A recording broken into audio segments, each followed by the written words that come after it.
Muy buenos días, si me permiten me voy a retirar el cubrebocas. Bueno, pues antes que todo, agradecer la presencia, por supuesto, de todos los que nos siguen a través del canal del Congreso, de los medios de comunicación, porque son los medios de comunicación los principales aliados para dar voz pues a esta lucha que, en efecto, como ya lo dijo la diputada Mónica Rodríguez, quien me antecedió en la palabra, simplemente nos hace a las y los diputados de la 61 legislatura un medio para poder manifestar la lucha de muchas, de miles de mujeres que están padeciendo lo que hoy se discute aquí, que es la violencia vicaria. En ese sentido y en ese tenor, por supuesto, agradecer todo el empeño que han puesto las colectivas CAMCA y el Frente Nacional contra la Violencia Vicaria, que han estado de la mano trabajando, por supuesto, con su servidora, pero también con todas las diputadas, con la diputada Mónica Silva, a quien también le reconozco, agradezco también toda la intención, a la diputada Mónica Rodríguez, pero también a todas y todos los diputados de la 61 legislatura. Antes de mencionar unos puntos importantes que quiero decir respecto a qué es la violencia vicaria, quiero que también se sepa que debemos reconocer el esfuerzo que está haciendo esta legislatura. Todas las bancadas, las que hoy estuvieron aquí presentes, que están representadas de todos los partidos, por supuesto, y al presidente de la Junta de Coordinación de Política y de Gobierno, el diputado Sergio Salomón, porque sí hay que decirlo, no hay esfuerzo de consenso que sea menor. Se diga lo que se diga, creo que siempre es importante, y hoy Puebla está a la vanguardia, y hoy podemos votar una ley que va a cambiar la vida de muchas mujeres y de muchas niñas y niños en el Estado. Que fuimos referentes, que fuimos pioneros como legislatura, por supuesto, y que también debemos reconocer que debido a ello también en otros estados ya estuvo la votación. En Puebla, probablemente este viernes estemos con esta votación, y bueno, pues creo que es importante que se diga también eso, y también la disposición que ha tenido el Ejecutivo, lo mencionó ayer, porque esto también se puede ejecutar, porque no solo acaba en las leyes, sino también en las políticas públicas, que en su momento vamos a tener, por supuesto, que estar pues en contacto, tanto desde el Poder Legislativo, pero también el Poder Ejecutivo y el Poder Judicial al respecto, porque nadie puede solo para combatir la violencia vicaria. Mi reconocimiento a todas y todos mis compañeros de esta mesa de trabajo, por supuesto, por sumarse, por abonar, incluso por disentir y por resistir en algunos puntos, porque también se vale. Y justo es lo que quiero comentar en este momento. También, por supuesto, agradecer todo el esfuerzo de la presidenta de la Comisión de Igualdad, la diputada Nora Merino Escamilla, por supuesto, por todo el esfuerzo y por dar voz también a todas las mujeres. Gracias también por todo ese esfuerzo. Quiero puntualizar que este es un tema. Se va a votar violencia vicaria, no es un tema menor. Estamos hablando de algo que puede, en su momento, por supuesto, causar ciertas inconformidades, pensando que esta es una lucha de mujeres contra hombres,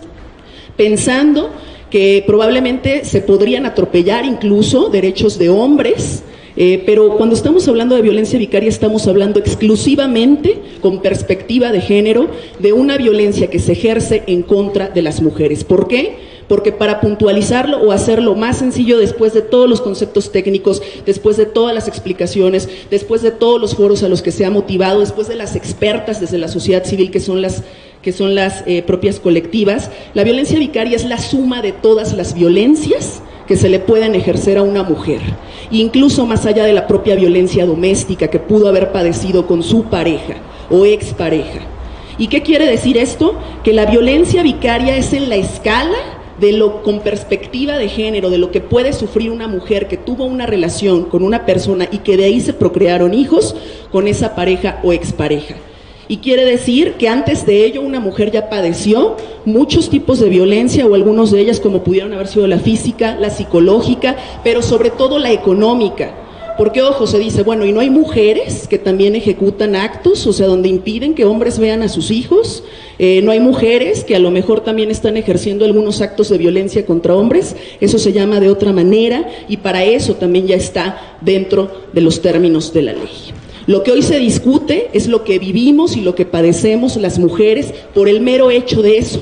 de maternar, de ser mujeres, de ser, por supuesto, quienes llevan ese vínculo filial con los hijos, y porque incluso la padecen quienes han padecido a sus propios deudores alimenticios. Quiere decir que las displicencias que otorga a veces la ley, incluso cuando un hombre no quiere hacerse cargo de sus responsabilidades, Quiere decir que también aquí es cuando surge en esa perspectiva de género la violencia vicaria. Es decir, no puede ser ejecutada de mujeres hacia hombres porque las características particulares cuando hay un divorcio o una separación hacen propicio o vulnerable a la madre, en este caso a la mujer, para que pueda suceder la violencia vicaria. ¿Y qué quiere decir esto? Que el progenitor es quien, al ya no tener una manera de controlar a la mujer por los medios psicológicos, físicos, sexuales y por supuesto económicos, sobre todo cuando hablamos de pensión alimenticia, recurre a ser rehenes a los hijos. ¿Podría una mujer en un caso dado a lo mejor impedir, insisto, la convivencia con un padre? Muchas veces la displicencia que se tiene, porque es diferente el trato que hasta hoy se le da a los hombres respecto cuando no pagan sus responsabilidades con sus hijos. Y bueno, pues en este caso a las mujeres muchas veces no es así, y lo padecen en los juzgados, lo padecen en muchas situaciones, a falta, por supuesto, también de la defensa legal, a falta de la asesoría psicológica, y digámoslo con todas sus letras, no estamos en 2022 en las mismas condiciones hombres y mujeres. Por eso es muy necesario que regulemos, y aunque la violencia vicaria es algo que ya habían padecido nuestras abuelas, nuestras madres y muchas de nosotros, sin haberles dado nombre, es mi caso, incluso cuando subí a esa tribuna a presentar esa iniciativa,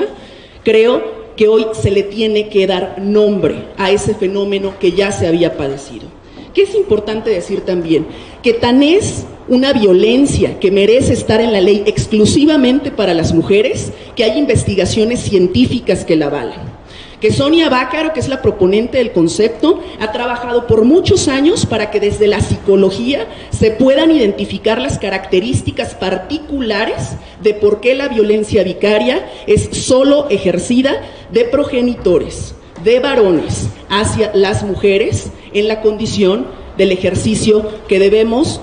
obviamente desempeñar por cuestión de género al momento de maternar. La violencia vicaria es entonces, por supuesto, algo que debe considerarse como un delito simplemente por el hecho, obviamente, de ejercerse de los progenitores hacia los hijos. Quiero terminar diciendo también que es muy importante que consideremos que además, por supuesto, de las leyes, necesitamos llevar, esta mesa yo creo que nos dejó ese ejercicio, vamos a tener que trabajar muchísimo para que se pueda socializar, para que esto no se vuelva una lucha entre los géneros, para que esto no se considere como una guerra de las mujeres ahora para quitarle ni a los hijos, a los hombres, ni para, por supuesto, poner en superioridad a ningún género contra otro. Es algo que es necesario, es algo en lo que tenemos que legislar, quizá, en mi perspectiva, una de las leyes más importantes por las cuales en todo el país, pero hoy en el caso de Puebla, podemos pasar a la historia como es el caso de la 61 legislatura. Quiero cerrar también diciendo, como siempre me he conducido, que el respeto, por supuesto, entre todas las fracciones, los pensamientos e incluso entre los géneros, puede llegar a un punto donde se pueda beneficiar, sobre todo en el caso del interés superior de la niñez. Sin embargo, también hablando de violencia vicaria, es importante señalar que por defender el interés superior de la niñez, no podemos dejar de lado todo lo que han padecido las mujeres, que es muy importante, por supuesto, pero que muchas veces en los juzgados se ha dejado de lado a las mujeres, a las madres, simplemente por las displicencias que he comentado, aludiendo a ese interés de las niñas, los niños y los adolescentes. Creo que es muy importante volver a externarles mi respeto a todas y todos los que están aquí presentes, que creo que han sido muy válidos los argumentos, pero que espero ser útil en esta explicación de por qué la violencia vicaria es exclusivamente una deuda que tenemos con las mujeres. Muchas gracias.